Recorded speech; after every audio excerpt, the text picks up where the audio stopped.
This is the Chicks of FinTwit, a finance podcast by women for everyone. I am your host, Caitlin Cook.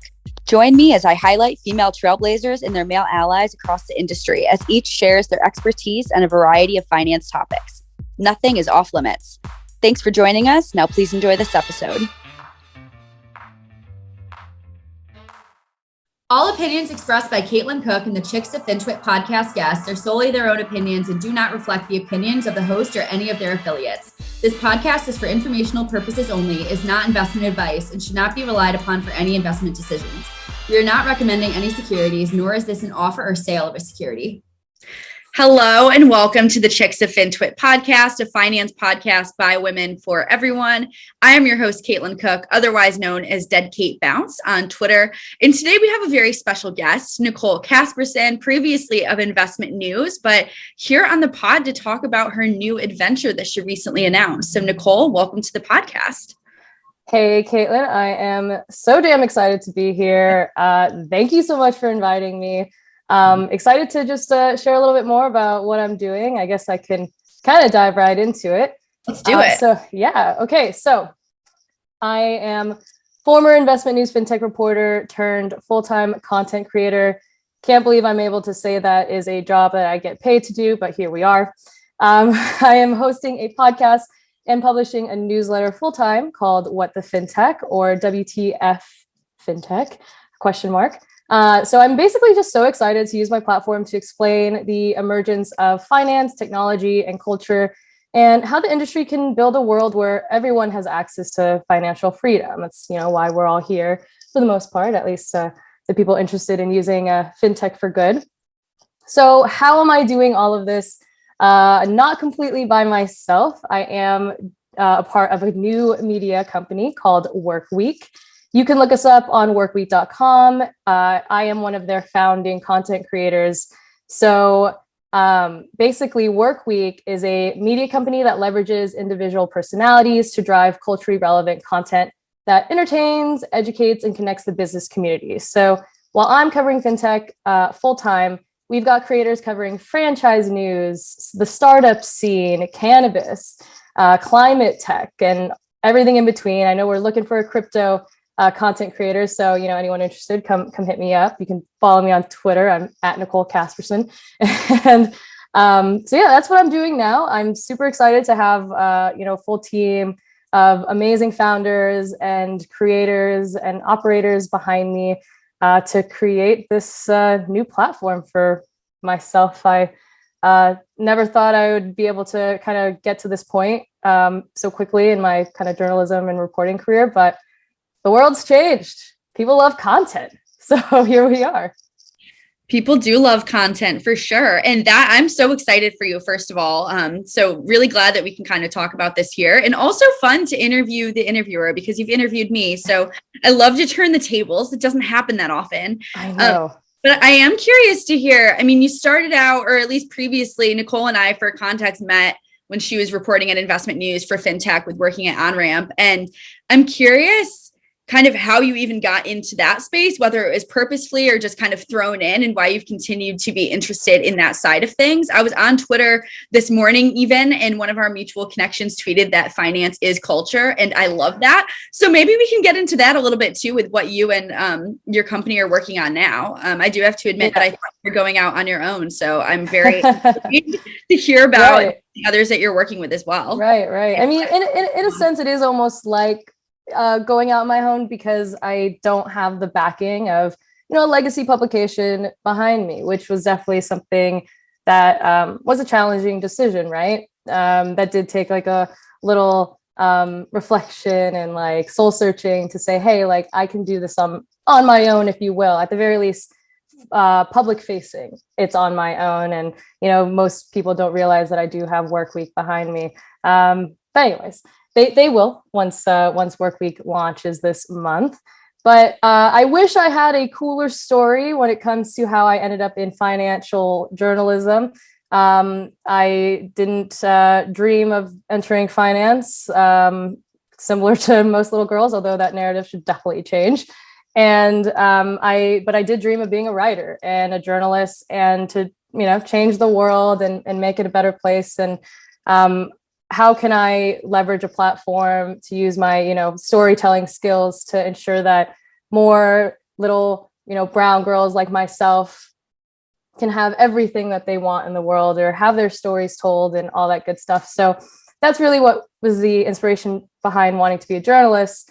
After I finished grad school, which honestly, going to grad school for communications and journalism and undergrad even, it's like a fun game of people being like, don't you know that the newspaper business is dead? And here we are with the content creation and digital everything. So I would like to say that they were wrong, maybe at least when it comes to the content creation part of what a newspaper does. But anyway, after grad school, I got my first job writing in Dallas, covering the housing and mortgage industry, just for like, kind of a smaller niche local paper. And then I wanted to kind of get out of Dallas because it's where my parents live. I wanted to like explore the world, do something else.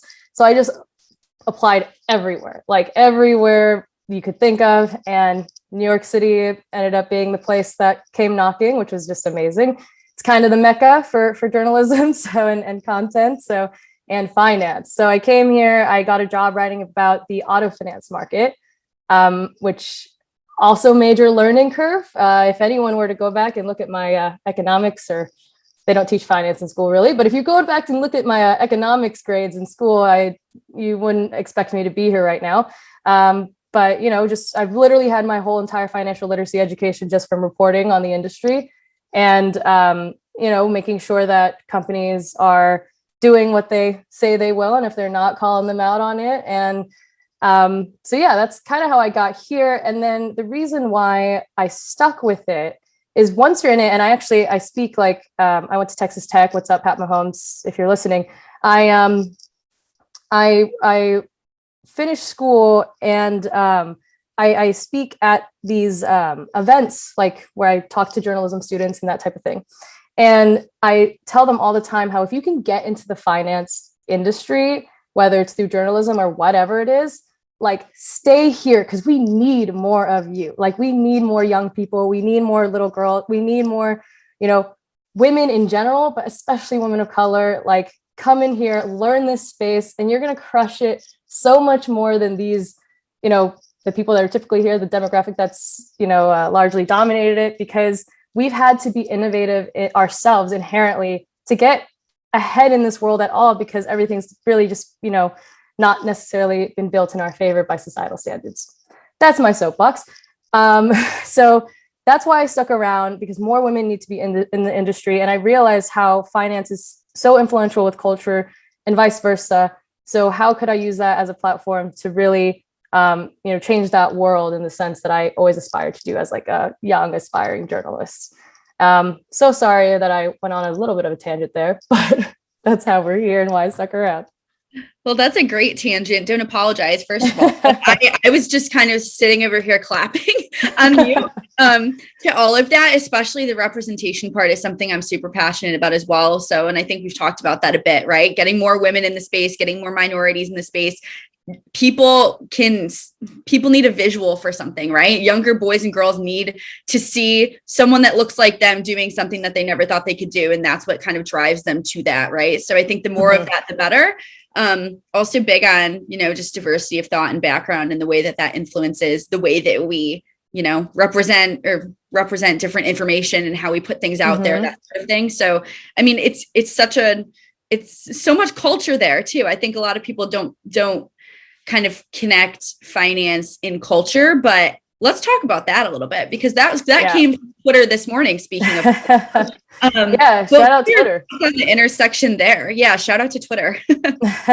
Yeah. Well, so this is where FinTech really comes in, right? Because, FinTech is really the catalyst, or like this magical tool really that, has become so prominent and, is almost or nearly mainstream, even with consumers, because it is this tool that provides fun, innovation, and access, personalization, amazing UXs to an industry, i.e. finance, that has historically been dull or not seen as fun, or not seen as something for young people or for women or for the demographic that is just largely dominating it now and having this appetite for more.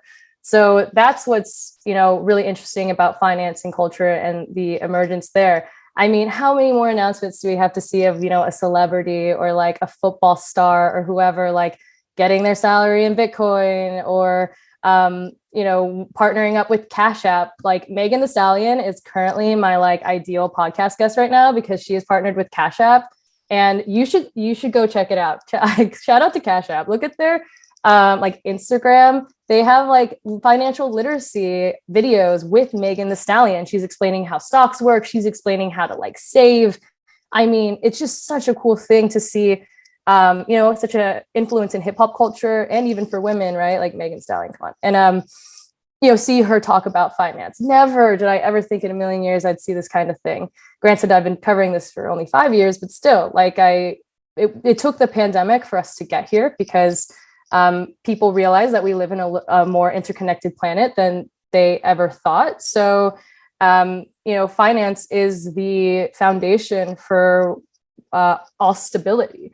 Finance isn't what needs to make you happy, but it is the tool that can fuel your happiness, that can fuel your ability to spend more time with your family, that can fuel you being able to invest in companies that matter to you, that support women, that support people of color, that support the climate. So that's really the difference there. I think ESG is also a massive trend, right? I don't even want to call it that because I think it's just going to be the norm over time. But people are so interested in using their finances to show who they are, show their values, show that, I can use this thing that has been so taboo and has had such a bad rep. And we've all seen our parents like struggle with money and fight for it and just like, hustle till they're old and feeble to like have all the money that they can. But are they happy at the end of the day? I don't know. So, what we want to do instead, the FinTech industry, ideally, and I'm seeing it with a lot more young people entering the space, is using finance as a tool to enhance culture. And that's where it comes together. And that's why it's so exciting and why, a big mission of my new podcast is explaining what the FinTech, how can we use this tool to influence culture and make everyone's financial stability a bit better. Oh, I love all of that again. But I think we've seen, and you've mentioned COVID too, right? I think there was like a paradigm shift even in the past 2 years of how people talk about finance, how they approach it, the openness around conversations with it. It's becoming more social. People are getting more comfortable. And like you said, it's cool to see people our age, younger generations leading the charge on that. And it's something that I never really noticed before, right? It was just so old and stodgy and closed up and gate kept. And now it's just, I think we're starting to realize, like you said, it's so deeply rooted in everything that we do. And that's something I've always preached with like learning about finance and why it should be mandatory in schools and whatnot. But just because no matter what you do, no matter where you go, whatever like your life path is, money is like, it, as much as we don't like to think that it's one of the most important things, you can't avoid it. Finances are going to be a huge part of your life, right? And it's so deeply rooted in culture, like you said. So I think we've seen a lot of really cool stuff. Like I think even this week, Aaron Rodgers like did what, like a crypto giveaway and is taking part of his salary in Bitcoin now, right? Right. Yeah, exactly. Yeah, it is insane. Even just seeing some of the marketing happening with even like robo-advisors, right?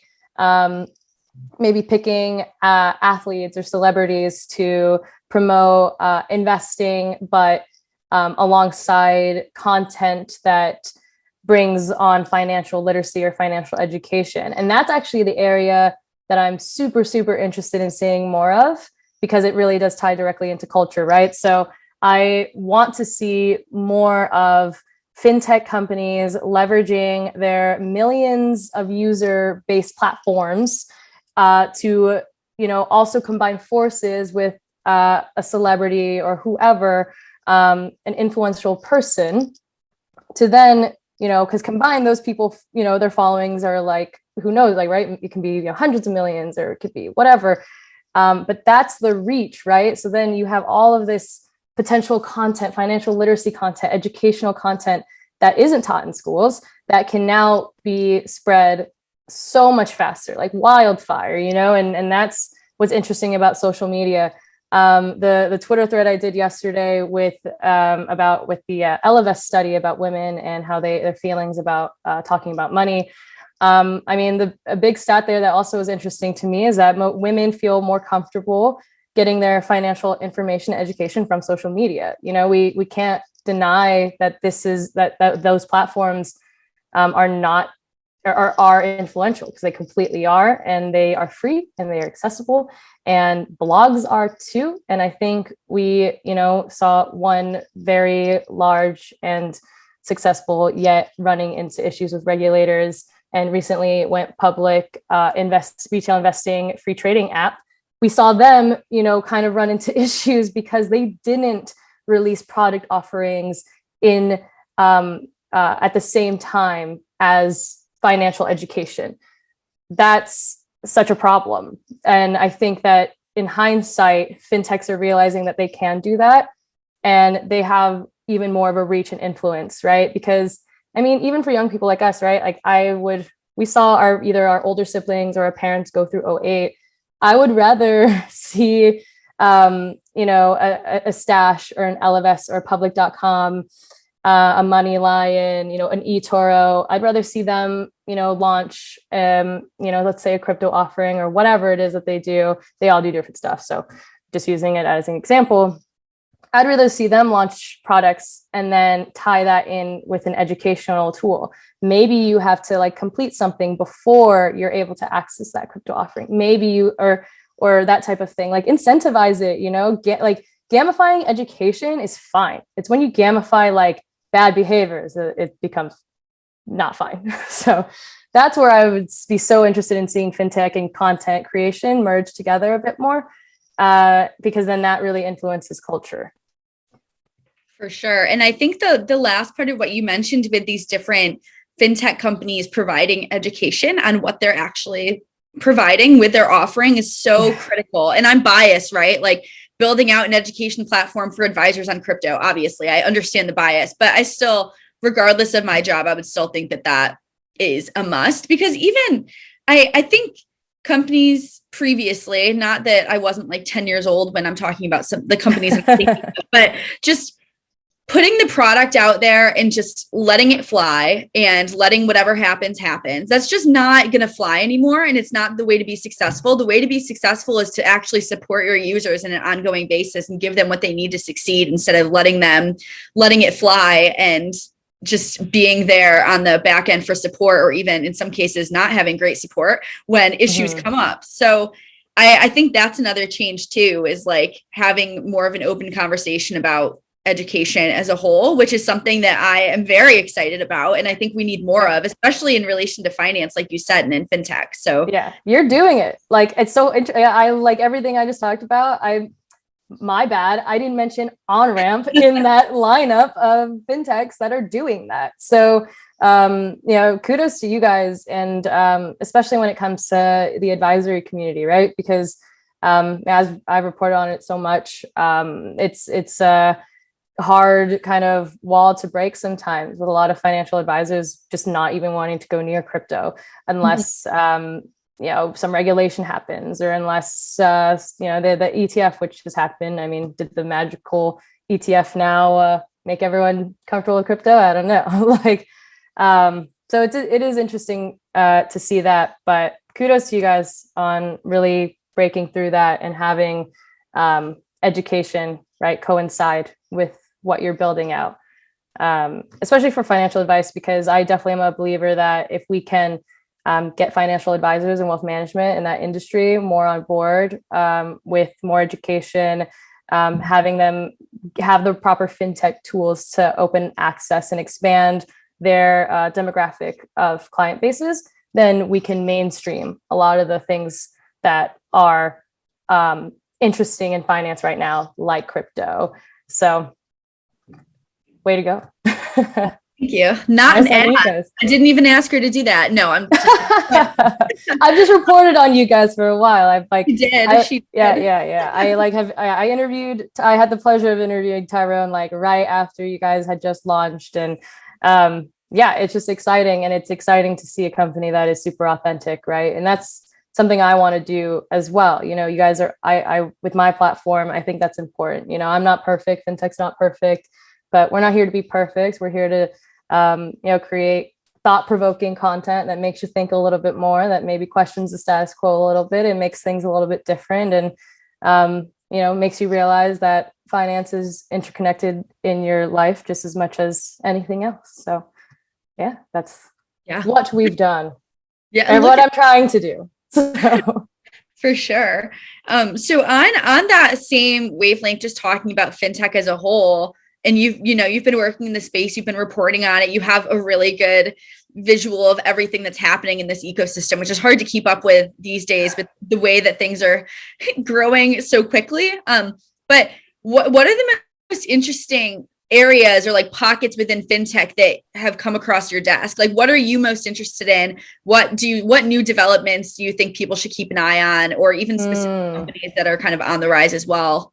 I saw a tweet about the first, I believe, what was it, Philippine unicorn? Oh gosh, I know. I just found that as well. And like full disclosure, so I am a Filipina, which is why that made me extra excited. I've never seen a Philippine unicorn before, and 48 million users is nothing small. That's an amazing thing. A 2 billion valuation. I should name the company. They're called Mint, but with a Y, MYNT. I just discovered them this morning throughout my Google alerts. I got to hit up some of my, titas and titos out in the Philippines and see what's up. Maybe some of them are on this app and talk to them. But, I think that there's still a lot of room to grow when it comes with fintech, when it comes to the international sector. And that I think is pretty obvious, but because financial services just hasn't penetrated other areas of the world like it has in America. And honestly, those international cultures, are much more challenging to talk about this narrative, right? Or the interconnection of culture and finance, because they haven't lived in a world where that is so. They've lived in a world more so where they've like seen Americans like battle between money, and so maybe they're not as like comfortable and interested in that. I say this mostly because I recently went out with a bunch of friends who live here in Brooklyn, but we were walking down the street waiting for our Uber to take us to like a nightclub, and they're all from Spain, and they asked me like what I do, and we talked about it, and I told them about what the fintech and everything, and I told him finance is culture, this man from Spain. And he just was like, he went crazy on me. He was like, no, it is not, like, that does not influence my family, blah, blah, blah. And I had to talk to him through it. And he was like, how do you have like checks and balances? And I talked to him through ESG investing and like how those credentials work for like ensuring that you're investing or putting your money into companies that are doing good. And like, I think his mind was just like blown that this is even a possible. He was like, what? Like, this is what? Because all of this innovation we're talking about hasn't necessarily hit those markets yet. So that's, I think, a huge opportunity. I'm so excited. I've historically for me personally, have been at publications where they're like, no. Our audience isn't international. So no. Like only focus on the US, but like, come on, like there's so much out there. So I'm excited about that, especially when it comes to like the finance and culture theme. But I do think that wealth management is actually still, there's still a ton of white space there. It is not nearly as penetrated by fintech as some of the other areas like payments or even banking, the neobanks out there. We luckily throughout the pandemic, robo advice has kind of ramped up, but I think we're seeing more consumers or investors want maybe that hybrid approach, where they have a robo advisor and a regular advisor, depending on what area of wealth they're at. But I do think even when it comes to that, the back end technology for wealth managers, RIAs, to be able to leverage fintech, like kind of I mentioned before, to open up their access to more people to serve.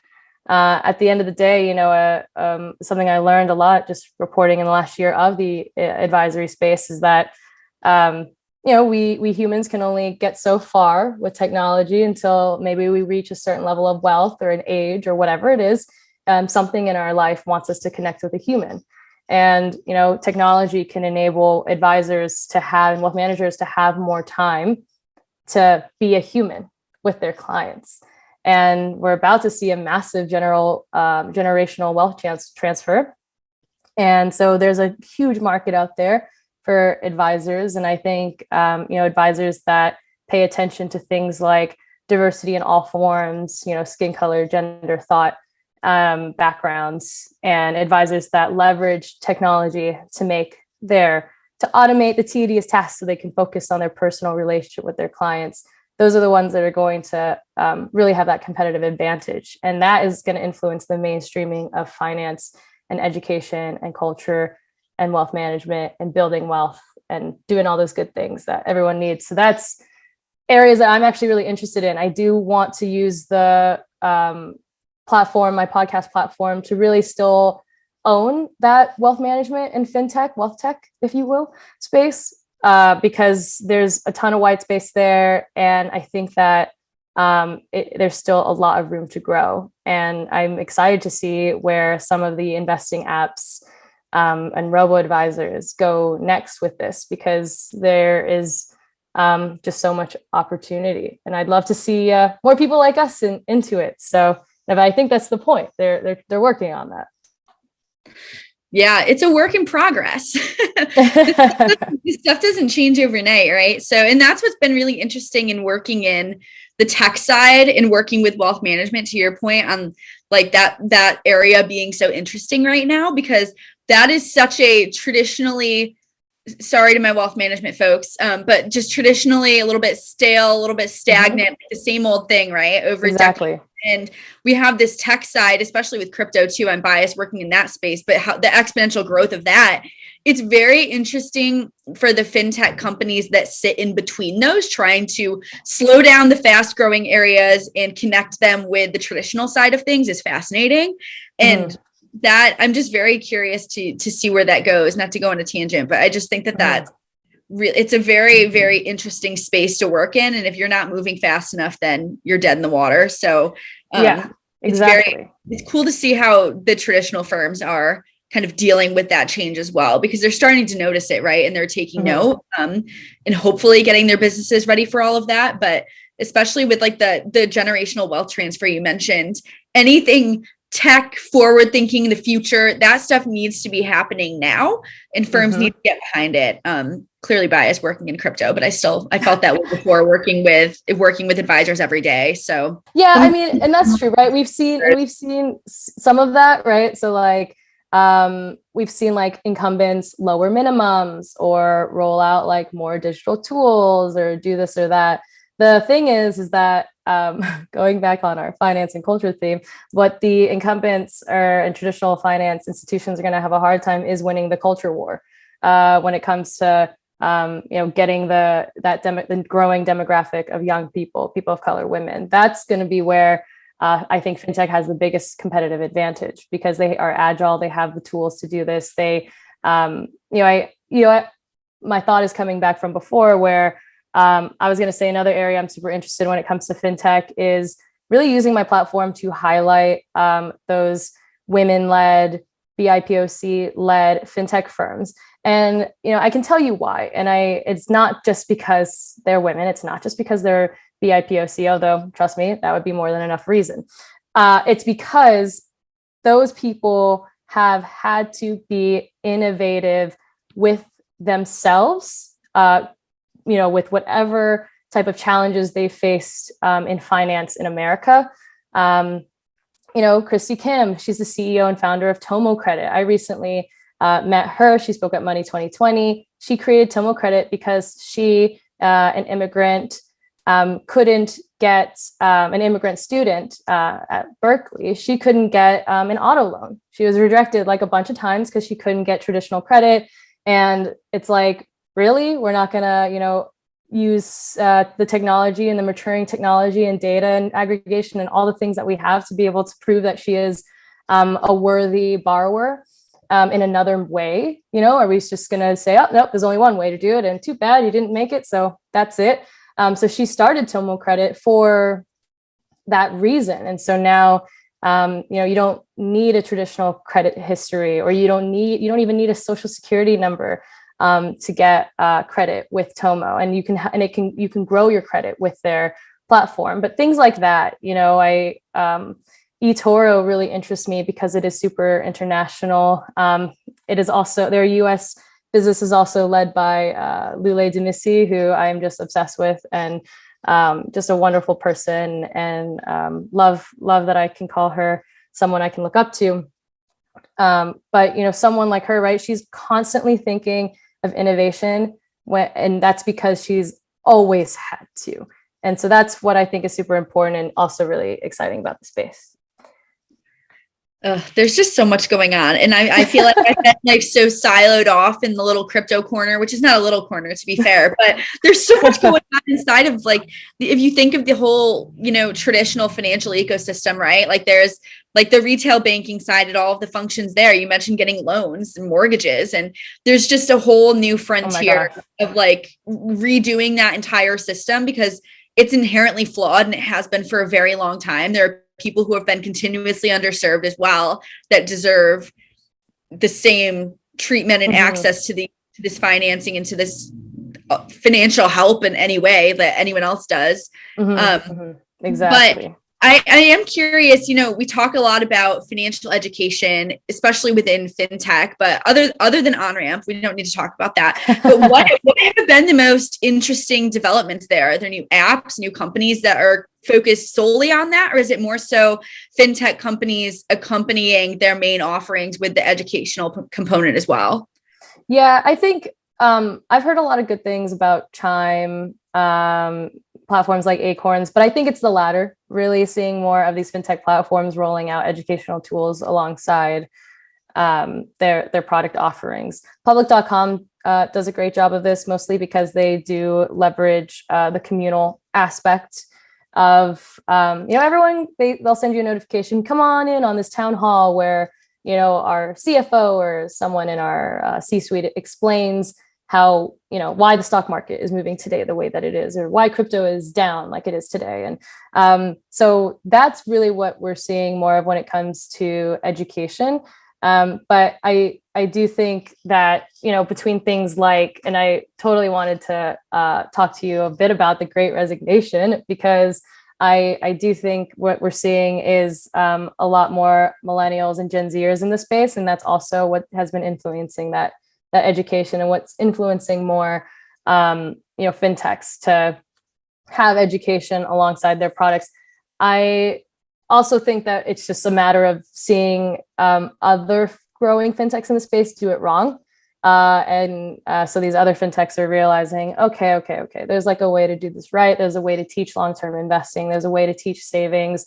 There's a way to nudge and promote healthy behaviors. Behavioral finance is like something I've learned so much about in the last year and a half. And it should really be fueling everything that a FinTech company builds or provides, and that needs to reach the C-suite, right? Like every single person in the top of an organization at a FinTech company should be completely invested in financial education, in honestly, in impact investing, in diversity, and all of those things, because that's the only way that we reach all of the zillennials, shout out to myself, and millennials and Gen Zers and all these people that are coming into the fold.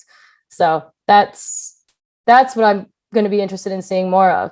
There's a new FinTech app that I wrote on Twitter today about called Able, and they just had a seed round, 3 million, I believe.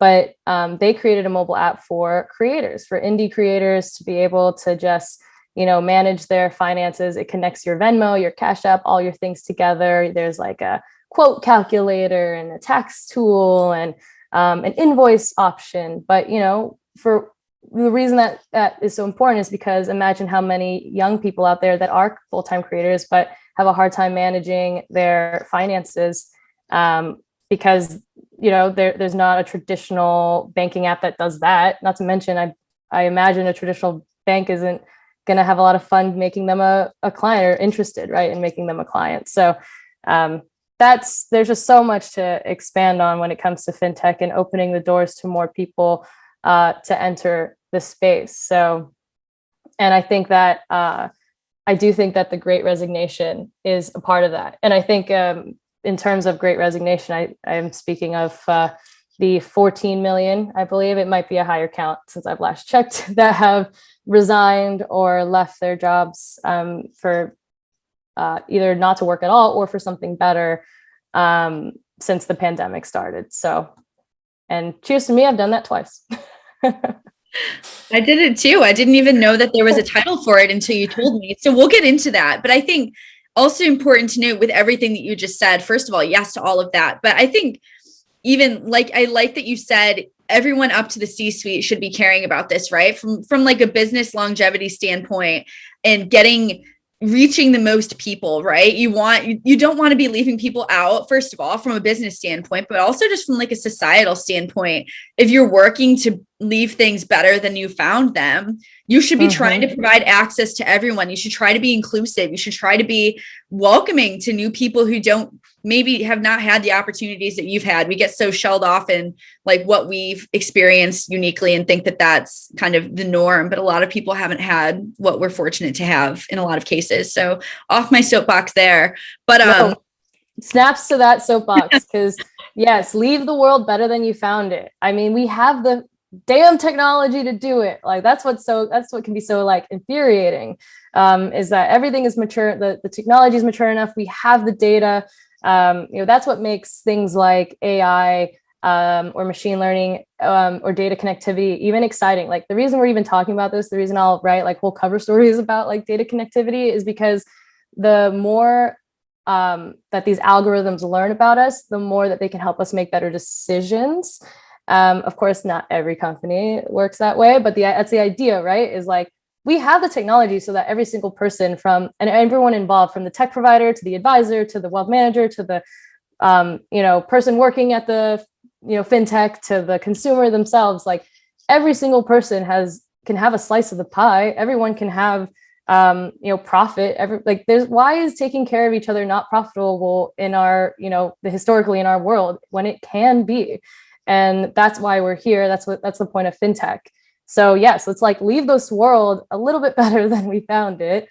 And I think that we're both aligned in that mission. And I think that we know a lot of amazing people in our FinTech community that are also aligned in that mission.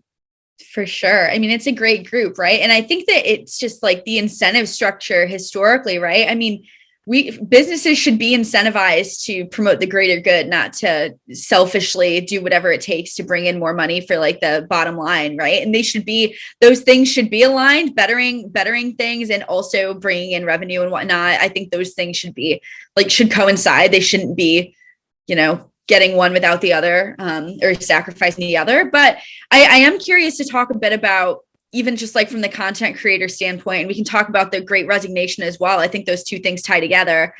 With some of the roles that people are resigning greatly for to move into, but even just providing support to creators, right? I think a lot of this, we've talked about it in previous podcasts quite a bit with different TikTok and social media creators, but it's a lot of the time that success comes very quickly, and there's not really time for people to sort of prep themselves for the finances that come in or the opportunities that come their way. So I think that the fact that there's an app for that is fantastic, because that's a great need that needs to be fulfilled, is like giving those people back end support, because it's very lonely. From what I'm told, it's a very lonely business. And I think especially in terms of financing, that's not something that everyone has a background of knowing much about. Mm-hmm. Yeah. And I mean, I can't imagine what it's like being a creator that is doing it in a silo by themselves. I feel very fortunate to be a part of Work Week and have teams that help me understand how growth can work for me, or how my platforms can work, or what type of things that I say resonate and all that stuff, because you need a sounding board. And I think the beauty of the creator economy and even what Work Week, my new place, is doing is, instead of a traditional media structure where I would have like an editor and I would try to like pitch them something and then try to like be like, this is important, I promise. And then he'd be like, nah, too bad, I don't think it's important, or like, too bad, I don't think it like works for our audience, or whatever. The beauty of Work Week and what creators can do is, instead, if they have, the right team around them, because it does take a village to do what they do, is instead they have sounding boards. They have someone to say, what maybe works, and then they're fully entrusted as the creator to know what their audience wants to listen to or read about, or whatever it is. And that's really the stark difference. And I think what has happened with the Great Resignation is, between people from in their 20s, even kind of going onward to the elder millennial, maybe in their early 40s or late 30s, is they've the pandemic happened. We've sat around, we've thought about our self-worth. We've said, F this poor treatment and these low wages and this 9 to 5. Why am I chained to a desk from 9 to 5 when I don't have to be, and everything's remote? And let's there's got to be something better out there.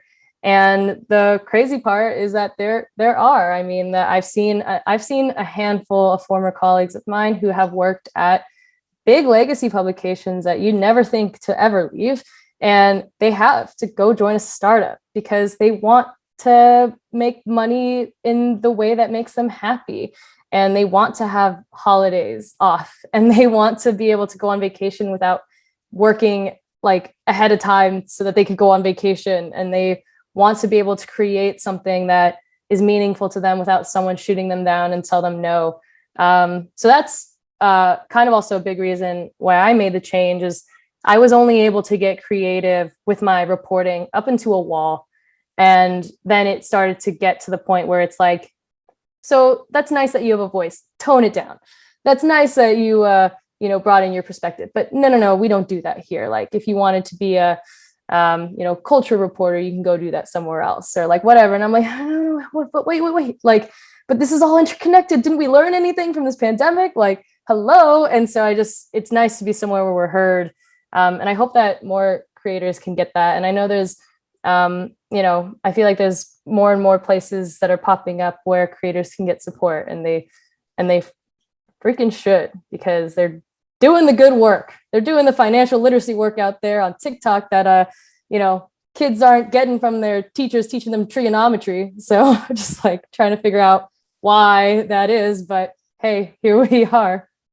Yeah. And at the end of the day, at least I learned that the mitochondria is the powerhouse of the cell, if nothing else. I didn't learn how to budget, but I did learn that. So there's some merit there. I'll take that for my fun fact if anyone ever needs it. But you're so right. And I think the cool thing with how things have progressed, even in the past 2 years, and you said it, is that people have seen that they can go out on their own and be successful. We live in such a social media enabled world, right? Where anyone can put out content, and it's sort of a meritocracy after you're starting to get eyes on it for like what content lands. And if there wasn't a need for financial education content and that sort of thing, covering things from that perspective, then it wouldn't be successful like it is right now. There's a reason that there's so many people out there doing this, and that they're doing well, and outside of those legacy institutions that you and many other people have come from, right? So I think that there is a really big shift even in the way that people are,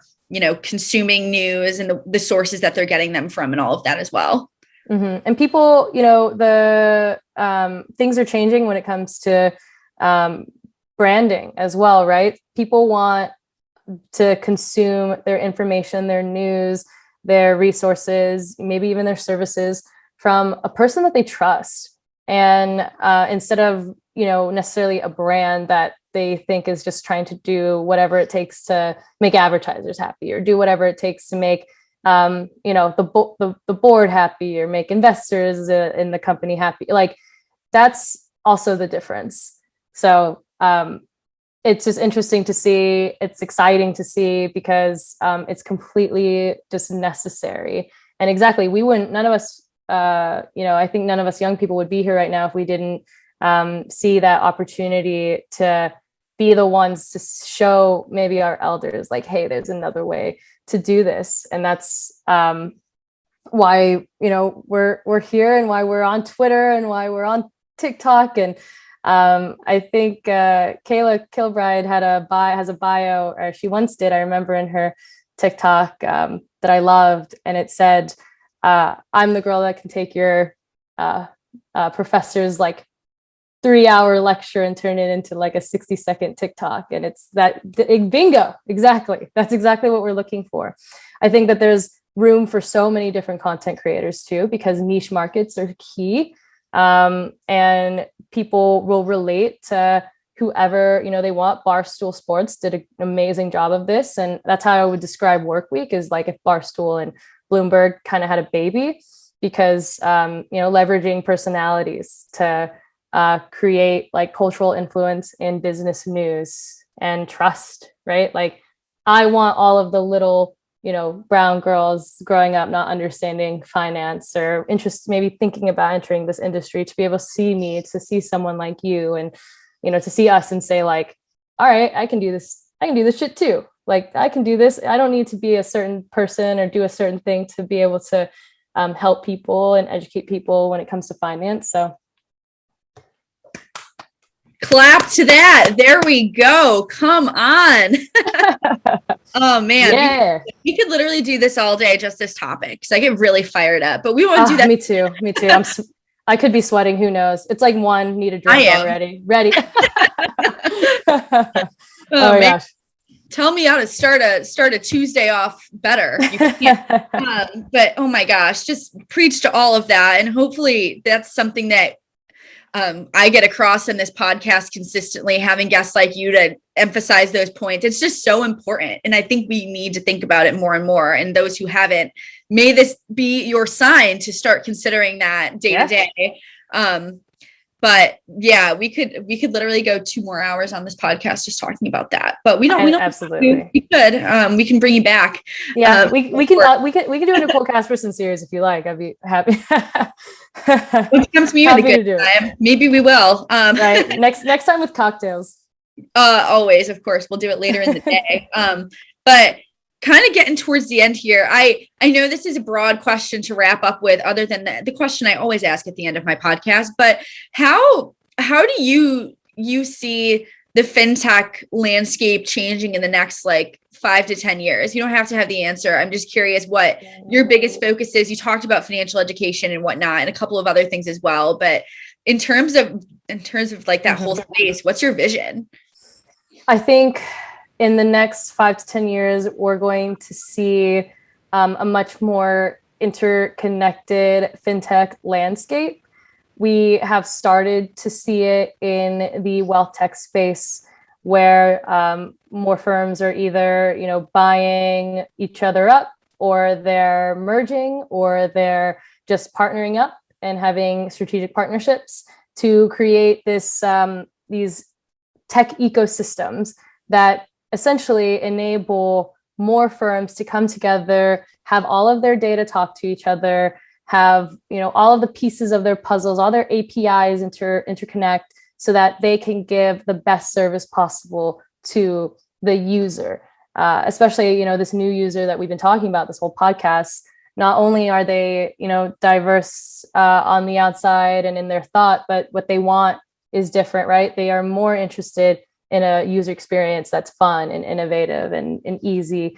They're more interested in personalization and something that feels very custom to them. And they're more interested in working with companies that they feel like they can trust, and content's a huge part of that. So that's what I see. I see more connection between fintechs. I hope to see more established US fintechs branch out internationally, or partner up with more international firms looking to ensure that financial stability and inclusion is available to all. For example, like Mint with a Y from the Philippines, their first unicorn. So that's what I see. I'm excited about that because I think that consumers deserve it. I think users deserve to have systems where an app where they can do everything that they want with this thing here, this iPhone here. And the technology is mature enough to get us there. So we just need the CEOs and the founders and investors and the VC funds and everyone up top to be on board with this and be on board with really just making financial freedom accessible for everyone. And I hope that it might take longer than 10 years. Let's hope it doesn't, but whatever it takes, just got to keep pushing every day for it. And people like us leveraging podcasts and content to hold them accountable and highlight the firms that are doing good. That's our job to help move that needle. Absolutely. And I could never have said that better myself. I'm just very thankful that we have people like you, first of all, being willing to be on the podcast. So thank you for that, as well as spreading that good word, right? Getting the word out there, keeping people up to date on this whole crazy space that is fintech and just covering all of the innovations going on. So thank you for that. But our last question, as I always ask everyone, I know you've listened to the pod, so you probably know what's coming, but what do you do when you're not, making wonderful podcasts and interviews, spreading the good word on fintech and just absolutely preaching to the choir? What do you do outside of that? You got to do something. Oh, yes. When I'm not preaching to the choir, I'm preaching to people that I need to convince and join the choir. But actually, some things I'm kind of learning to do. Well, currently outside of moving, that's like my new biggest task right now is I'm moving from Manhattan to Bushwick, which is a task in and of itself. I've never had so much space before. I'm having a backyard. I don't even know what to do with it. But I have all this space and I have to fill it because I've been living in tiny little apartments my whole life, for at least the last 5 years here. But I'm learning how to play the guitar right now. I am a big music junkie. My music palette is vast. I know the dances to all things BTS. I know every word of Olivia Rodrigo. Shout out to her, another half Filipina. And then I also pretty much know all the words to like Elton John songs and, the Cars or David Bowie. And I'm super into like Janis Joplin and Debbie Harry and also a lot of the strong women, Alanis Morissette in music. So might think about adding like a little music section to the bottom of my FinTech newsletter just for like shits and giggles, because why not? I think you should. Oh my gosh. Like an artist of the day, or an artist of culture the week, and FinTech coming together. There you go. With music, exactly. With music, I know 4 chords on the guitar, so we're kind of learning slowly but surely. I've been obsessed with rewatching School of Rock on Netflix. And I also have a bass, so I'm like learning how to do the G chord just with like the dun dun dun dun dun. Go watch School of Rock. It's a wonderful throwback. So yes, learning music is my side gig. I love that. Oh my gosh. Well, you remind me of my podcast with Katy Perry. Katie, if you're listening, she is also a huge music fan. So maybe you can connect in Brooklyn on that. Yeah. I saw her just last week at a public social event. So what up, Katy Perry? Man, I really need to move to New York. You guys are always having so much fun. Come on. Here. Maybe FinTech. Maybe I will. Awesome. Well, Nicole, thank you so much again. This was a blast. We'll probably have you back if you ever want to. I'm really excited to see what you're doing with What the FinTech. Love the name, by the way. But in the meantime, before we have you back again on the pod, which is inevitable, where can others find you to follow your musings on FinTech and music? Yes, you can follow me on Twitter. My name is Nicole Casperson, better known as @Nicole Casperson on Twitter. I am also, I'm on the gram, but I know that our FinTech audience necessarily isn't as much, but feel free to follow me on there. I'm also known as @Nicole Casperson on Instagram. I haven't broken out into TikTok yet, but it's bound to happen. And I'm also on LinkedIn, just my name, Nicole Casperson.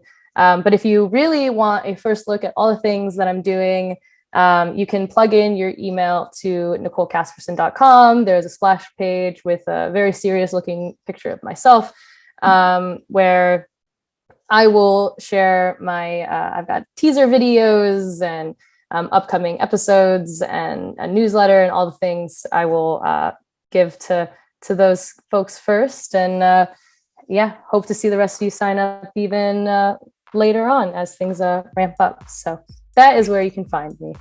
Awesome. Well, I am signed up and I am ready to follow along for the ride. So thank you again so much. Thank you everyone for listening. And we'll be back next week with another episode.